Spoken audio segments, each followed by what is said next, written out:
ጀነራል አልቡርሃን እጅ ሰጡ፣ ኩርሙክን ተነጠቁ። የጀነራል ሄሜቲ ቡድን ስትራቴጂክ ከተማዋን ተቆጣጠረ።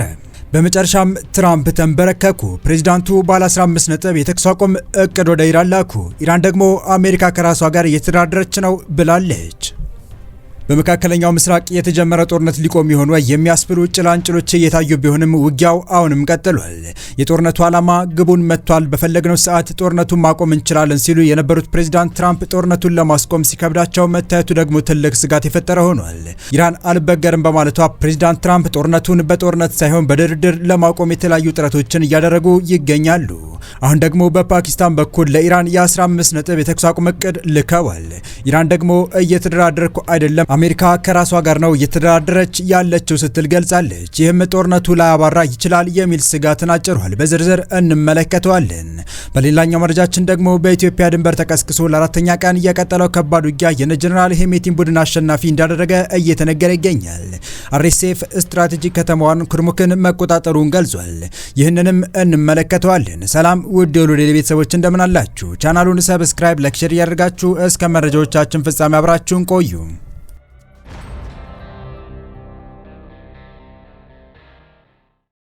በቅድሚያም ኢትዮጵያና ሱዳን በሚዋሰኑበት ድንበር ባለፉት 3 ቀናት ከባድ ውጊያ ተቀስቅሷል። የሱዳን ብሔራዊ ጦር ባለስልጣናት በዚህ ጦርነት ኢትዮጵያ እጇን አስገብታለች ሲሉ እየከሰሱ ነው። በአንጻሩ የፈጥኖ ደራሽ ኃይሉ ድል እየቀናውና የድንበሩን ስፍራ እንደተቆጣጠረ ይፋ አድርጓል። ሲንሁዋ ዜና ወኪል እንደዘገበው የፈጥኖ ደራሽ ሰራዊት ከሱዳን ህዝባዊ ነጻነት ንቅናቄ ጋር በመሆን ባደረገው ወታደራዊ ጥቃት ከ400 በላይ የመንግስት ወታደሮች መገደላቸውና ከፍተኛ መኮንኖች መማረካቸውን ገልጿል። ኩርሙክ በኢትዮጵያ ድንበር አቅራቢያ የምትገኝና የብሉ ናይል ግዛትን ኪሽናር ጋር የምታገናኝ ስትራቴጂካዊ ኮሪደር በመሆኗ መያዟ በቀጠና ያለውን ወታደራዊ ሚዛን ሊቀይረው እንደሚችል ተነግሯል።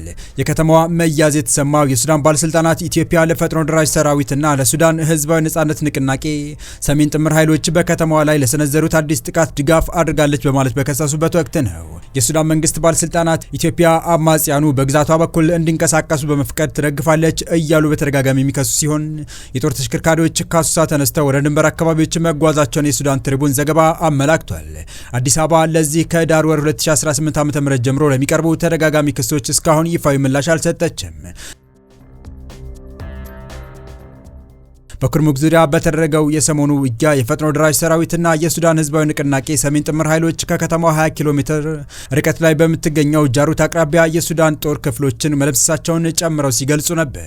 ኩርሙክ በሱዳን ያለፉት ግጭቶች ወቅት በተደጋጋሚ በተለያዩ ኃይሎች እጅ የቆየች ከተማ መሆኗ በድንበር አካባቢ ያላትን ከፍተኛ ስትራቴጂካዊ ጠቀሜታ ያሳያል ተብሏል። ከኢትዮጵያና ከደቡብ ሱዳን ጋር በሚያዋስነው በርካታ አካባቢዎች ባለፉት ቀናት ግጭቶች ያገረሹ ሲሆን የጅሩት አካባቢ ባለቤትነት ባለፈው ሳምንት በሱዳን ጦርና የፈጣን ደጋፊ ኃይሎች የሱዳን ህዝብ ነጻ አውጪ ንቅናቄ ጥምር መካከል ሲዘዋወር መቆየት ተገልጿል። ኩርሙክ በሱዳን ያለፉት ግጭቶች ወቅት በተደጋጋሚ በተለያዩ ኃይሎች እጅ የቆየች ከተማ መሆኗ በድንበር አካባቢ ያላትን ስትራቴጂካዊ ጠቀሜታ ያሳያል። ወደ ቀጣዩ መረጃችን ተሻገርን። የአሜሪካ ፕሬዚዳንት ዶናልድ ትራምፕ ባለ 15 ነጥብ የተኩስ አቁም እቅድ በፓኪስታን በኩል ወደ ኢራን መላካቸው መገናኛ ብዙሃን ዘገቡ። የትራምፕ እቅድ ኢራንን የኒኩሌር አቅም በሙሉ ማጥፋት፣ በምላሹም ቴህራን ላይ የተጣሉ ማዕቀቦችን ማንሳት እንደሚያካትት ተነግሯል። ፕሬዚዳንት ትራምፕ ትናንት ምሽት ባደረጉት ከጋዜጠኞች ጋር በነበራቸው ቆይታ ጦርነቱን ለመቋጨት ኢራን ውስጥ ካሉ ትክክለኛዎቹ ሰዎች ጋር ንግግር እያደረጉ እንደሆነ ገልጸዋል። የኢራን ባለስልጣናት ክፉኛ ስምምነት ላይ መድረስ ፈልገዋል ሲሉም ተደምጠዋል። እንደ ትራምፕ ገለጻ እየተደረገ ባለው ንግግር ምክትል ፕሬዚዳንቱ ጄዲ ቫንስ እና የውጭ ጉዳይ ሚኒስትሩ ማርክ ሩቢዮ ተሳታፊ ናቸው። የኢራን መንግስት በጭራሽ የኒኩሌር መሳሪያ እንዳይኖረው ተስማምተናል ሲሉም ከዚህ ቀደም ሲናገሩ የነበሩት ሀሳብ ደግመዋል። አክለውም የኢራን ተደራዳሪዎች ከነዳጅና ጋዝ ጋር በተያያዘ እጅግ ትልቅ ሽልማት ሰጥተውናል ብለዋል። በትናንትናው ዕለት እጅግ አስገራሚ ነገር አድርገዋል፣ ስጦታ ሰጥተውናል፣ እናም ስጦታው ዛሬ ደርሷል። እጅግ ከፍተኛ የሆነ ገንዘብ የሚያወጣ በጣም ትልቅ ስጦታ ነው ሲሉ ለጋዜጠኞች ተናግረዋል። ፕሬዚዳንቱ ሽልማት ሲሉ የጠሩት ነገር ከሆርሙዝ ወሽመጥ ጋር የሚያያዝ እንደሆነ ቢጠቅሱም ዝርዝር መረጃ አልሰጡም። ይህ ሽልማት ከኢራን መሰጠቱ ከትክክለኛዎቹ ሰዎች ጋር እየተነጋገሩ መሆኑን እንደሚያሳይም ገልጸዋል። አመራሮቻቸው በሙሉ ገድለናል፣ ከዛም ተሰብስበው አዲስ መሪዎች መረጡ፣ እነሱንም በሙሉ ገድለናቸዋል በማለት የተናገሩት ትራምፕ የአሜሪካና የእስራኤል ጥቃቶች በኢራን የአገዛዝ ለውጥ አምጥቷል ብለዋል። አክለውም ግን ማንንም አላምንም ሲሉም አስጠንቅቀዋል። ትራምፕ ይህንን ካሉ በኋላ የወጡ ዘገባዎች እንደሚያመለክቱት አሜሪካ 15 መደራደሪያ ነጥቦችን አቅርባለች። ስለ እቅዱ በቅድሚያ የዘገበው የአሜሪካው ኒውዮርክ ታይምስ ጋዜጣ በፓኪስታን በኩል የተላከው እቅድ ወደ ኢራን ባለስልጣናት ስለመድረሱ እንዲሁም ተቀባይነት ስለማግኘቱ እንዳልተረጋገጠ ገልጿል። የእስራኤል ቴሌቪዥን ጣቢያ ቻናል 12 በበኩሉ በአሜሪካ እቅድ ውስጥ ከተካተቱት ነጥቦች መካከል የኢራን የኒውክሌር ፕሮግራም ሙሉ በሙሉ ማጥፋት የሚል እንደሚገኝበት ዘግቧል። ኢራን ተቀጽላ ለሆኑ ታጣቂ ቡድኖች የምትሰጠው ድጋፍ እንድታቆም ማድረግ እንዲሁም የሆርሙዞች መጠን መክፈትም ከመደራደሪያ ነጥቦች መካከል ናቸውም ተብሏል። ሁለቱ ሀገራት ድርድር እንዲያካሂዱ የአንድ ወር የተኩስ አቁም እንዲደረግ የሚጠይቀው የትራምፕ እቅድ ኢራን በአንጻሩ ሁሉም ማዕቀቦች እንዲነሳላት እንደሚያደርግ የእስራኤሉ መገናኛ ብዙሃን ዘግቧል። በዚህ መሃል ትራምፕ ከኢራን ጋር ድርድር መጀመራቸውንና ውድ ስጦታ ማግኘታቸውን ገልጸዋል። የአሜሪካው ፕሬዝዳንት ዶናልድ ትራምፕ አስተዳደራቸው ከኢራን ጋር ቀጥተኛ ድርድር መጀመሩን በኦቫል ኦፊስ ለጋዜጠኞች በሰጡት መግለጫ አስታውቀዋል። ፕሬዝዳንቱ ኢራን ጦርነቱን ለማቆምና ስምምነት ላይ ለመድረስ ከፍተኛ ፍላጎት እያሳየች መሆኑንም ገልጸዋል። በአንጻሩ ኢራን አሜሪካ ራሷ ከራሷ ጋር እየተደራደረች ነው ስትል ተሳልቃለች። ኢራን ይህንን ያለችው በወታደራዊ ቃል አቀባዩ በኩል ነው። የአሜሪካው ፕሬዝዳንት ዶናልድ ትራምፕ ኢራን ጦርነቱን ለማቆም ስምምነት ማድረግ ትፈልጋለች ማለታቸውን የኢራን ወታደራዊ ቃል አቀባይ አስተባብለዋል።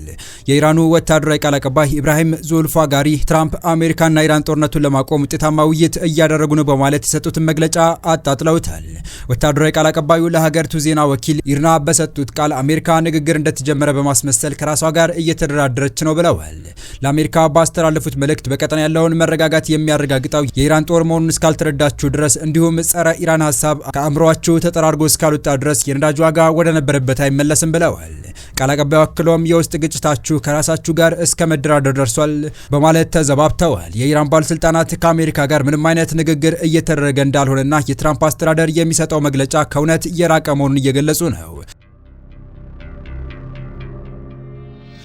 ይህ የቴህራን ጠንከር ያለ ምላሽ የተሰማው ትራምፕ ኢራን የደረሰባትን ወታደራዊ ኢኮኖሚያዊ ጫና ለመቋቋም ስትል ወደ ድርድር ጠረጴዛ ለመምጣት ፍላጎት አሳይታለች ካሉ በኋላ ነው። ይህ በእንዲህ እንዳለ የኢራን አቶሚክ ኢነርጂ ድርጅት ቡሼሄር የተባለው የኒኩሌር ኃይል ማመንጫ ተቋም በትናንትናው ዕለት በድጋሚ ጥቃት እንደተፈጸመበት አስታወቀ። ዓለም አቀፉ የአቶሚክ ኢነርጂ ተቋም በበኩሉ በኢራን የኒኩሌር ኃይል ማመንጫ ላይ የተሰነዘረ ጥቃት ግቢውን ስለመምታቱ በቴህራን እንደተነገረው ገልጿል። የኒኩሌር ስፍራው የተመታው አሜሪካና እስራኤል የከፈቱት ቀጣይነት ባለው ጥቃት እንደሆነ የኢራኑ አቶሚክ ኢነርጂ ድርጅት ተናግሯል። ይሁን እንጂ በጥቃቶቹ የፋይናንስም ሆነ ቴክኒካል እንዲሁም በሰው ላይ ጉዳት አለመድረሱን አስታውቋል። የተቋሙ የትኛውም ክፍል አልተመታም ብሏል። እንደ አቶሚክ ኢነርጂ ድርጅቱ ገለጻ ይኸው የኒኩሌር ኃይል ማመንጫ ከሳምንት በፊት ጥቃት ደርሶበት የነበረ ቢሆንም የመጀመሪያው ጥቃትም በሰውና በንብረት ላይ ጉዳት አላደረሰም። በሰላማዊ የኒኩሌር ተቋማት ላይ የተፈጸሙ ጥቃቶች ያወገዘው ድርጅቱ ይህ አይነት እርምጃዎች ለቀጠናው በተለይም በባህረ ሰላጤው ለሚገኙ ሀገራት ደህንነት አደገኛና ሊቀለበስ የማይችል መዘዝ ያመጣል ሲል አስጠንቅቋል። ዓለም አቀፉ የአቶሚክ ኢነርጂ ተቋም ባወጣው መግለጫ ስለ ጥቃቱ ከኢራን መረጃ እንደደረሰው ገልጿል። እንደ ኢራን ገለጻ በራሱ የኒኩሌር ኃይል ማመንጫ ላይ ወይም ሰራተኞች ላይ የደረሰ ጉዳት የለም፣ የማመንጫው ሁኔታ ጥሩ ነው ብሏል። የተቋሙ ኃላፊ ራፋኤል ግሮሲ በግጭቱ የኒኩሌር ደህንነት ስጋትን ለማስወገድ ሲባል ተሳታፊ ሀገራት ወታደራዊ እርምጃ ከመውሰድ በከፍተኛ መጠን እንዲታቀቡ በድጋሚ ጠይቀዋል። በደቡብ ኢራን ከተማ ቡሼሄር የሚገኘውና በስራ ላይ ያለው ብቸኛ የኒኩሌር ኃይል ማመንጫ የተጠናቀቀው በሩሲያ እገዛ ነበር። አከራካሪው የኢራን ኒኩሌር ፕሮግራም አገሪቱ ዓለም አቀፍ ማዕቀብ እንዲጣልባት ምክንያት ሆኗል። አሜሪካና እስራኤል ኢራን ላይ ጥቃት የከፈቱት ዋሽንግተንና ቴህራንም ጄኔቫ ውስጥ ቀጥተኛ ባልሆነ መንገድ ሶስተኛ ዙር የኒኩሌር ድርድር ካደረጉ ከሁለት ቀናት በኋላ ነበር። ኢራን ደግሞ አጸፋውን መልሳለች። በኢራን የድሮን ጥቃት በኩዌት አየር ማረፊያ የነዳጅ ማጠራቀሚያ ላይ የእሳት ቃጠሎ ተቀስቅሷል። በኩዌት የሚገኘው የሲቪል አቪዬሽን ባለስልጣን እንዳስታወቀው በዓለም አቀፉ አውሮፕላን ማረፊያ በሚገኝ የነዳጅ ማጠራቀሚያ ታንክ ላይ በሰው አልባ አውሮፕላኖች ጥቃት ምክንያት የእሳት ቃጠሎ ተነስቷል። ጦርነቱ ከተጀመረበት ጊዜ አንስቶ በኩዌት ዓለም አቀፍ አውሮፕላን ማረፊያ ጥቃት ሲደርስ ይህ የመጀመሪያው አይደለም። ጦርነቱ ከተጀመረ ጊዜ አንስቶ የአሁኑ ጥቃት ለሶስተኛ ጊዜ ነው። ባለፈው ሳምንት ጥቃት የደረሰበት ሲሆን ራዳርም ጠፍቷል። ኩዌት የሚገኘው ዓለም አቀፍ አውሮፕላን ማረፊያ ይህ ጦርነት ከተጀመረበት ጊዜ ጀምሮ ስራውን አቆሟል። ምንም በረራዎች ከስፍራው እየተነሱ አይደለም። ሁሉም በረራዎች ወደ ሳውዲ አረቢያ ተዘዋውረዋል። ሳውዲ አረቢያ የሚገኘው ደማም አውሮፕላን ማረፊያ በረራዎችን ካዘዋወሩባቸው አየር ማረፊያዎች መካከል አንዱ ነው። ትናንት ምሽት ኩዌት ውስጥ 12 እና 13 ጊዜ ያህል የማስጠንቀቂያ ደውል የተሰማ ሲሆን ይህም ጦርነቱ ከተጀመረ ወዲህ ከተሰሙ ማስጠንቀቂያዎች እየበለጠ ነው። ትናንት ምሽት ከኢራን የተወነጨፉ 13 ሰው አልባ አውሮፕላኖችና 6 ሚሳኤሎች ማውደማቸውን ባለስልጣናቱ ገልጸዋል። ይህም የሚያሳየው ጦርነቱ መባባሱ ሲሆን ኩዌት ግን አሁንም የዲፕሎማሲ መፍትሄ ሊኖር እንደሚችል ብቻ ተስፋ አድርጋለች። ይህ የተራዘመው ግጭት እንዲቀጥል ማንም አይፈልግም። ሰዎች ጦርነቱ በፍጥነት እንዲቆም ይፈልጋሉ ሲሉ ባለስልጣናቱ ተናግረዋል። የተወደዳችሁ የቻናላችን ቤተሰቦች ለአሁኑ ለእናንተ ይመጥናሉ ብታደምጧቸው ታተርፉባችኋላችሁ ብለን የመረጥንላችሁ ዕለታዊ መረጃዎቻችን እስካሁን ያደመጣችኋቸው ነበሩ። በተመሳሳይ ሀገራዊና ቀጠናዊ ጉዳዮች እንዲሁም ዓለም አቀፋዊ የጂኦፖለቲካ ወታደራዊና አነጋጋሪ ክስተቶችን ለበለት ተከታትለን በትኩስ ይዘን እንደምንቀርብ እያሳወቀን ቻናሉ ቤተሰብ ካላችሁ ሰብስክራይብ፣ ቪዲዮን ላይክ እና ሼር በማድረግ ተደራሽነታችን ታሰፉ ዘንድ አክብሮታዊ ግብዣችን ነው። አበቃን። ሰናይ ጊዜን ተመኘን።